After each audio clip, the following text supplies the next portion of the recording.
के बहंगिया उठाई बमथा बाप दौरा के छोटी घाटे जाई चली भौजी साथे साथे चली भौजी छोटी घाटे घरवा में गरम गरम ठेकुआ छनाई अंगनानी पाई और खुशियां भराई चली भौजी साथे साथे चली भौजी छोटी घाटे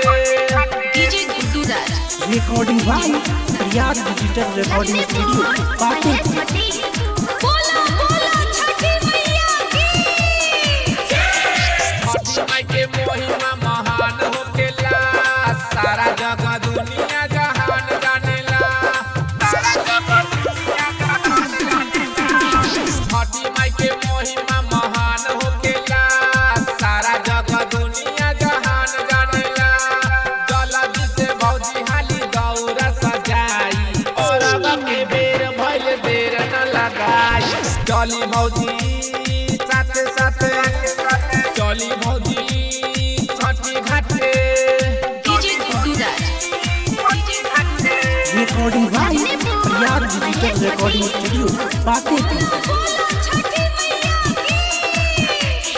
टाइगर सुधीर मन टूस प्रिय रंजन परिया को पैजू प्रमोद करिए मनोरंजन परिया को पैजू प्रमोद करिए मनोरंजन टाइगर सुधीर मन टूस प्रिय रंजन परिया को पैजू प्रमोद करिए मनोरंजन छठी माई के घाट पर डीजे बजा के खूबे नाच घूमब कमर हिला के चली भौजी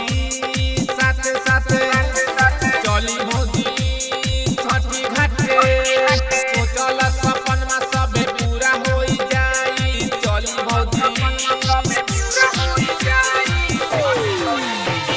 काटे बांस के बहंगिया उठाई बमथा बाप दौरा के छोटी घाटे जाई चली भौजी साथे साथे चली भौजी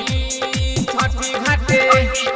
घरवा में गरम गरम ठेकुआ छनाई अंगनानी पाई और खुशियां भराई चली भौजी साथे साथे चली भौजी छठी घाटे recording by Prayag digital recording studio Patepur.